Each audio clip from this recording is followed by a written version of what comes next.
तो भाई लोग आज हम बात करने वाले हैं लुक किस्म के चैप्टर नंबर 268 के बारे में। और जो कोई भी चैनल में पहली बार आया है तो वीडियो को लाइक और चैनल को सब्सक्राइब जरूर से कर लेना।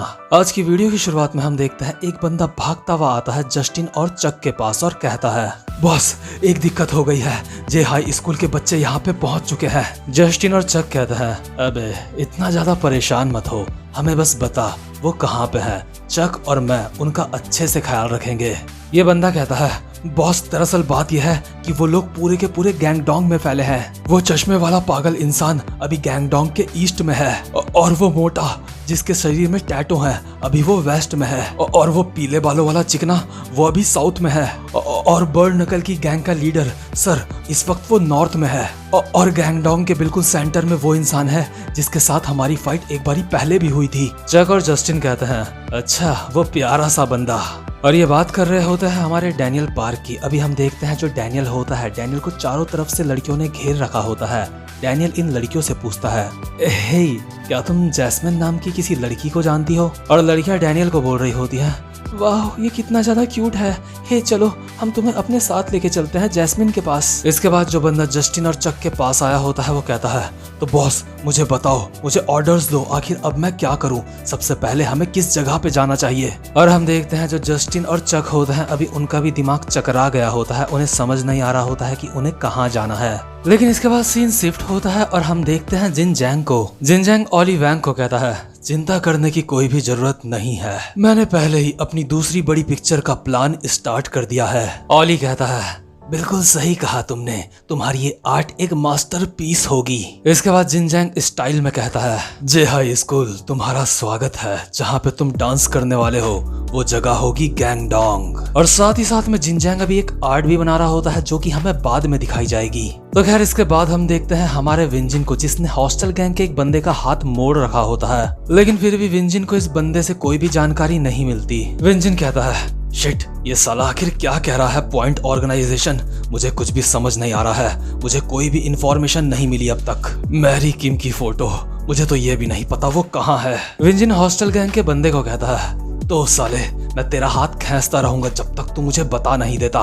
ये बंदा विंजिन को कहता है, अरे मैंने तुम्हें कहा ना मुझे नहीं पता, मुझे तो बिग डैडी का चेहरा भी नहीं पता वो कैसे दिखते हैं। और अभी जो विंजिन होता है इस बंदे का कंधा पूरी तरह से तोड़ने के लिए तैयार होता है। विंजिन कहता है, मुझे लगता है तुझे ये भी नहीं पता कि तेरे कंधे के साथ क्या होने वाला है। ये लड़का कहता है, नहीं ऐसा मत करो।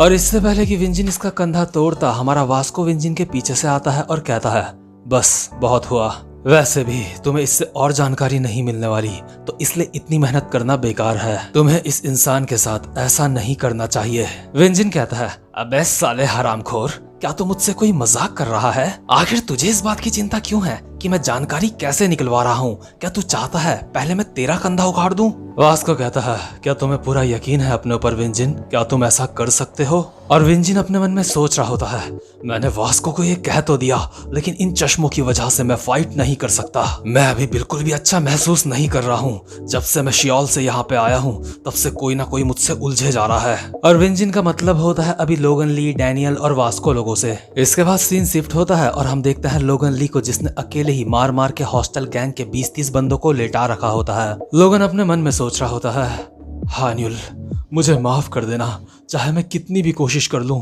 लेकिन मुझे कोई भी जानकारी नहीं मिल रही है। प्लीज मैंने अभी जितनी भी कोशिश करी है उसको नजरअंदाज मत करना। मैंने हर जगह देखा लेकिन मुझे कुछ भी नहीं मिला। इतना ज्यादा चल चल के अब मेरे पैर भी थकने लगे हैं। हान्युल अब मैं क्या करूं, तुम ही मुझे बताओ। लेकिन तभी जो लोगन होता है उसकी नजर पड़ती है हमारे जे की बाइक के ऊपर। लेकिन मेरे हिसाब से ये बाइक होती तो जे की ही है, लेकिन ये वो वाली बाइक होती है जो जस्टिन पैंग और चक ने चुरा ली थी। लोगन अपने मन में सोचता है, ये क्या, ये तो उस पीले सर वाले की बाइक है। आखिर वो ढक्कन कितना ज्यादा लापरवाह है, अगर ये ऐसे बाइक को खड़ी करेगा तो इसको यहाँ से कोई भी लेके जा सकता है। और लोगन अभी किसी और का इंतजार नहीं करता इस बाइक को चोरी करने का, वो खुद ही इस बाइक को चोरी कर लेता है और हानिल का नाम लेते हुए और हंसते हंसते यहाँ से निकल लेता है। इसके बाद सीन शिफ्ट होता है और हम देखते हैं जैस्मिन को, जो अकेले अभी एक कमरे में बैठी होती है। और जैस्मिन को जिनजैंग की बात याद आ रही होती है। जिनजैंग ने जैस्मिन को कहा था, हमारे बड़े प्लान का जो दूसरा कदम है उसमें तुम्हारा बहुत इम्पोर्टेंट रोल है। लेकिन इतने में ही अचानक से यहाँ पे हमारा जैक ली पहुंच जाता है और कहता है, तो मैंने तुम्हें ढूंढ लिया जैस्मिन। मैं जानता था तुम मुझे यहीं मिलोगी क्योंकि आखिरी बार भी मैं तुमसे इसी जगह पे मिला था। अब चलो चुपचाप से घर वापस चलो, तुम्हारे डैड तुम्हारा इंतजार कर रहे हैं। और जैस्मिन अभी बहुत ही ज्यादा कमाल की एक्टिंग करते हुए कहती है, क्या मेरे डैड मुझे ढूंढ रहे हैं? जैक कहता है, हाँ, वो हमारे सामने गिड़गिड़ा भी रहे थे और अपनी बेटी के लिए मदद मांग रहे थे, अपनी नालायक बेटी के लिए। जैस्मिन कहती है, हाँ, वो जरूर मुझे ढूंढ रहे होंगे क्योंकि वो मेरे बिना नहीं रह सकते। जैक कहता है, चलो तुम्हारे मुंह से ये सुन के अच्छा लगा, लगता है तुम घर चलने के लिए तैयार हो। और जैक जैस्मिन के बैग में उसका सामान डालते हुए कह रहा होता है, तो ये तुम्हारा ही बैग है ना, चलो अब घर चलते हैं। लेकिन इसके बाद जैस्मिन बहुत ही ज्यादा सीरियस होकर हल्की आवाज में कहती है, मेरे डैड एक क्रिमिनल हैं जो सेक्सुअल हरासमेंट करते हैं। लेकिन जैक अब भी सामान पैक करते करते बोल रहा होता है, जहाँ तक मुझे याद है तुम इससे अच्छे झूठ बोल सकती हो, तो इसलिए थोड़ी सी और कोशिश करो जैस्मिन। तुम एक काम क्यों नहीं करती, तुम बच्चों की तरह रोने की एक्टिंग क्यों नहीं करती जैसा कि तुमने लास्ट टाइम करा था। लेकिन जैस्मिन कहती है, तुम्हें पता है जो बच्चे होते हैं उनके साथ 80% तक दुर्व्यवहार किस जगह में होता है? वो उनकी अपनी फैमिली ही होती है जहां उनके साथ ऐसा होता है। और ऐसे 95% केसेस में असली गुनहगार वही होते हैं जो बच्चों के पेरेंट्स होते हैं। जैक कहता है, ओह जैस्मिन, लगता है तुम काफी ज्यादा रिसर्च करके आ रखी हो मुझे बेवकूफ बनाने के लिए। जैस्मिन कहती है, और जो बच्चों के साथ अत्याचार होता है उसमें से एक सेक्सुअल अब्यूज भी है जो उनके घर वाले ही उनके साथ करते हैं। जैक कहता है, मैं जानता हूँ तुम एक नंबर की झूठी हो, लेकिन कम से कम अपने डैड के बारे में ऐसी बात मत करो क्योंकि वो बहुत ही ज्यादा अच्छे इंसान है, मैंने उन्हें देखा है। और जैस्मिन अभी बहुत ही परफेक्ट एक्सप्रेशन के साथ, बिल्कुल ऐसे जैसे अभी वो बहुत ज्यादा दर्द में होगी, जैस्मिन कहती है, क्या मेरे डैड अच्छे हैं? हाँ, तुमने सही कहा, वो अच्छे हैं जब तक वो अपने होश में रहते हैं, लेकिन जब वो होश में नहीं रहते तो वो दारू पी के मेरे कमरे में आते हैं। जैक कहता है, बस बहुत हुआ, और झूठ बोलना बंद करो, मुझे तुम्हारी बातों से घिन आ रही है। तुम चाहती हो कि मैं तुम्हारी इस बकवास के ऊपर यकीन कर लूं? अगर जो तुम बोल रही हो अगर ये सच होता ना तो तुम अपने घर से बहुत पहले ही भाग गई होती। जैस्मिन कहती है, जैक, ये पहली बार नहीं है जब मैं घर से भागी हूँ, मैं पहले भी किसी अनाथ की तरह सड़कों में दर दर भटकती रही हूँ। लेकिन सबसे ज्यादा अजीब बात तुम्हें पता है क्या है, जिससे सच में मुझे काफी ज्यादा हंसी आती है? जो भी लोग तुम्हें मिलते हैं वो वापस से तुम्हें तुम्हारे घर भेज देते हैं। और इसीलिए जैक, मैं भी यहाँ पे हूँ क्योंकि मेरे पास और कोई भी जगह नहीं है जहाँ मैं जा सकती हूँ। और यार इस हरामखोरन के एक्सप्रेशन देखो, इसके एक्सप्रेशन देख के तो मैं भी कंफ्यूज हो गया हूँ। इसके चेहरे में अभी स्माइल है और साफ साफ पता चल रहा है कि ये अभी सैड है। जैस्मिन कहती है, जैक, मैं घर वापस नहीं जा सकती। आखिर मैं घर जाके उस इंसान के साथ कैसे रह सकती हूँ जो एक क्रिमिनल है, जो सेक्सुअल अब्यूज करता है। जैक कहता है, तुझ जैसी हरामी लड़की के ऊपर मुझे रत्ती भर भी भरोसा नहीं है। लेकिन जैस्मिन अभी अपनी ऑस्कर विनिंग एक्टिंग को कायम रखते हुए कहती है, हाँ, तुमने सही कहा, ये एक झूठ है। और जैस्मिन के चेहरे में एक स्माइल होती है लेकिन उसकी आंखों में आंसू होते हैं। और जैस्मिन की एक्टिंग देख के अभी हमारा जैक भी सोच में पड़ गया होता है। जैक सोच रहा होता है कि अगर जैस्मिन जो भी बोल रही है अगर ये सच हुआ तो जैक से कितनी बड़ी गलती हो गई है। जैक ने पहले भी जैस्मिन को डराया धमकाया था और उसको घर वापस भेज रहा था, मतलब कि वापस उस नर्क में भेज रहा था जहाँ उसके साथ इतना अन्याय होता है। तो खैर तभी हम देखते हैं जो हमारा डैनियल होता है वो भी यहाँ पे पहुंच जाता है। डैनियल कहता है, अरे जैक, क्या तुमने जैस्मिन को ढूंढ लिया? और जैक बहुत ही ज्यादा सीरियस होकर डैनियल को कहता है, डैनियल।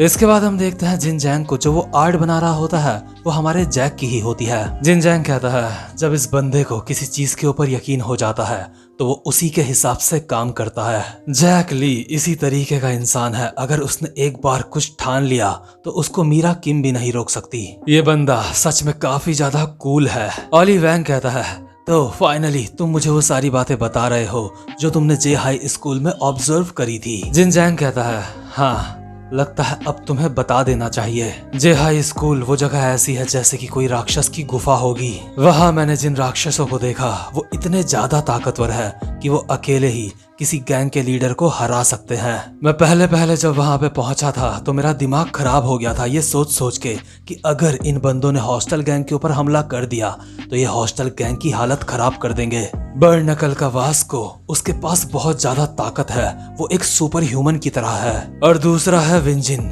च्योंगलियांग में कभी उस बंदे का नाम चलता था, वो वहाँ का राजा है। और जिन जैंग ने जे हाई स्कूल में देखा था, जो विंजिन होता है वो वास्को को कहता है, अबे साले तू मेरे रास्ते में है। वास्को कहता है, यहाँ पे और भी जगह है जाने के लिए। जिन जैंग कहता है, और तीसरा है लोगन ली, वो इतना ज्यादा हरामी है कि उसका दूसरे स्कूल से ट्रांसफर हुआ है, तब जाके वो यहाँ पे आया है। और चौथा जे होंग, फैशन डिपार्टमेंट का प्रिंस। इसके बाद है जैक ली, जो एक बॉक्सिंग जीनियस है। और आखिर में डैनियल पार्क, ये बंदा इतना ज्यादा खतरनाक है कि इसने अपने टैलेंट से जैक ली को भी फाइट में हराया था एक बार। शुरुआत में तो मुझे लग रहा था ये सारे के सारे ऐसे मॉन्स्टर्स हैं जिनकी कोई भी वीकनेस नहीं है, लेकिन धीरे धीरे करके मुझे सब कुछ समझ आने लगा था। ऑली कहता है, तो इसका मतलब तुम जे हाई स्कूल की कमजोरी ढूंढने में कामयाब रहे। जिन जैंग कहता है, हाँ, शुरुआत में तो मुझे कोई भी कमजोरी नहीं दिख रही थी, लेकिन धीरे धीरे करके सब कुछ साफ होने लगा मेरी नजरों के सामने। जे हाई स्कूल की बस एक कमजोरी है, और वो ये है, वो सारे लोग एक दूसरे के साथ काम नहीं करते। उनके अंदर यूनिटी नाम की कोई भी चीज नहीं है। और अभी हम देखते हैं वास्को के सामने विंजिन, जैक के सामने डैनियल और लोगन ली के सामने जे होंग खड़ा होता है। सबसे पहले इनमें से हम देखते हैं विंजिन को। विंजिन के बगल में जो लाइट होती है, विंजिन अपनी कोहनी मार के उस लाइट को तोड़ देता है, जिस वजह से वहाँ पे पूरी तरह से अंधेरा हो जाता है। विंजिन अंधेरे में अपना चश्मा निकालता है और कहता है, अबे ओए आर्किटेक्चर डिपार्टमेंट के हरामखोर, मुझे एक बात बता, क्या तू अभी मेरी आंखें देख सकता है? वास्को कहता है, नहीं, मुझे तेरी आंखें दिखाई नहीं दे रही है। और पीछे से हमें जिन जैंग की वॉइस ओवर आती है, विंजिन एक बहुत ही बदमाश इंसान है, और वास्को वो बदमाश लोगों से नफरत करता है। मतलब कि इन दोनों को एक दूसरे के आमने सामने लाने में भी जिन जैंग का ही हाथ होता है। अभी विंजिन वास्को को कहता है, मैंने स्कूल में कुछ अफवाहें सुनी है, लोग बोल रहे थे कि तू मुझसे ज्यादा ताकतवर है, तो तेरा इस बारे में क्या ख्याल है? वास्को कहता है, मुझे लगता है ये बिल्कुल सही बात है, क्योंकि मैं हर एक बुरे इंसान से ज्यादा ताकतवर हूँ। और चश्मिश, याद कर, तेरी मैंने पहले भी तोड़ी थी। विंजिन एक डेविल वाली स्माइल के साथ कहता है, अच्छा, तो तेरा मतलब उस वक्त से है जब तूने मुझे एक हाथ से पटका था। क्या तू मुझे ये कहना चाहता है, जब मैंने चश्मा नहीं पहना है तब तू मेरे साथ ऐसा नहीं कर सकता, इस वक्त तू मुझे नहीं पटक सकता? अच्छा तो चल, हम दोनों एक गेम खेलते हैं। हम दोनों में से जो भी फाइट में हारेगा वो जिंदगी भर के लिए अपाहिज हो जाएगा। और यार जो विंजिन होता है, अभी उसके अंदर हमें फुल कॉन्फिडेंस नजर आ रहा होता है, क्योंकि अगर उसके अंदर कॉन्फिडेंस ना होता तो वो ये अपाहिज वाली बात ना कहता। इसके बाद हम देखते हैं लोगन ली को, जो अभी जे होंग की बाइक में जा रहा होता है, लेकिन तभी हम देखते हैं उसके आगे जे खड़ा होता है। लोगन कहता है, अबे मेरे आगे से हट जा। एक सेकंड, मत हटियो, वहीं पे खड़ा रहे। आज मैं इस पीले बाल वाले को जान से मार डालूंगा और इसकी बॉडी को ठिकाने लगा दूंगा। मुझे सच में तुम दोनों से बहुत ज्यादा नफरत है, डैनियल पार्क और जे होंग। मैं तुझे और डैनियल पार्क दोनों को ही जान से मार दूंगा। और यार जिसको नहीं पता उसको बता दूं, एक बारी जे की फाइट पहले भी लोगन ली के साथ हो चुकी है। और वहीं दूसरे सीन में हम देखते हैं डैनियल और जैक को, जो अभी एक दूसरे के आमने सामने खड़े होते हैं। और जब बात किसी के पेरेंट्स की होती है, किसी के माँ बाप की होती है, तो डैनियल बहुत ज्यादा सीरियस हो जाता है। डैनियल को भी याद आ रहा होता है कि जैस्मिन के फादर उसके सामने कैसे गिड़गिड़ा रहे थे कि जैस्मिन की मदद कर दो। और जैस्मिन के फादर को याद करके डैनियल को अभी अपनी मदर की याद आ रही होती है। डैनियल कहता है, मुझे जैस्मिन को उसके पेरेंट्स के पास वापस ले जाना है। जैस्मिन ने तुम्हें जो भी कहा हो जैक, मेरे रास्ते से हट जाओ। जैक कहता है, नहीं डैनियल, मैं तुम्हें ये करने नहीं दे सकता। तुम जानना चाहोगे कि मैंने क्या सुना है? खैर छोड़ो, मैं तुम्हें वो बात नहीं बता सकता, क्योंकि आखिर में जैस्मिन ने मुझे सब कुछ सच बता दिया है। तो डैनियल, तुम जैस्मिन को यहाँ से ले जाना चाहते हो, लेकिन अगर मैं ऐसा कहूँ कि मैं तुम्हें ये करने नहीं दूंगा तो मैं अपनी पूरी जान लगा दूंगा डैनियल, लेकिन मैं तुम्हें ऐसा करने बिल्कुल भी नहीं दूंगा। और यार जैस्मिन ने जैक को क्या कहा है वो डैनियल को इसलिए नहीं बता रहा होता क्योंकि वो बात बहुत ही ज्यादा सीरियस होती है, क्योंकि जैस्मिन ने किसी और के ऊपर इल्जाम नहीं बल्कि अपने डैड के ऊपर इल्जाम लगाया होता है। इसके बाद हम देखते हैं जिन जैंग को, जो ऑली को कहता है, वो मैं ही था जिसने जैस्मिन के फादर को जे हाई स्कूल में भेजा था। मैंने उसके फादर को कहा था कि वहाँ तुम्हारी कोई हेल्प कर सकता है। तुम्हें नहीं लगता ऑली, ये सच में काफी ज्यादा मजेदार है, इन लोगों को आपस में लड़ा के ये देखना कि इनमें से ज्यादा ताकतवर कौन है। और जो ऑली होता है उसको तो मजा ही आ गया होता है जिन जैंग की बात सुन के। जिन जैंग कहता है, मेरे बड़े से प्लान का दूसरा कदम स्टार्ट हो चुका है। और अभी हम देखते हैं जो जिनजैंग इतनी देर से ड्राइंग बना रहा होता है वो होती है जैक और डैनियल की आपस में फाइट करते हुए। मतलब कि इस हरामखोर ने सब कुछ पहले से ही प्रिडिक्ट करके रखा है। तो खैर ये वाला चैप्टर यहीं पे खत्म होता है। उम्मीद करता हूँ कि आपको आज की वीडियो भी अच्छी लगी हो। तो वीडियो को लाइक और चैनल को सब्सक्राइब करना बिल्कुल भी मत भूलना। अब मैं मिलूंगा आपसे अपनी नेक्स्ट वीडियो में, तब तक के लिए गुड बाय।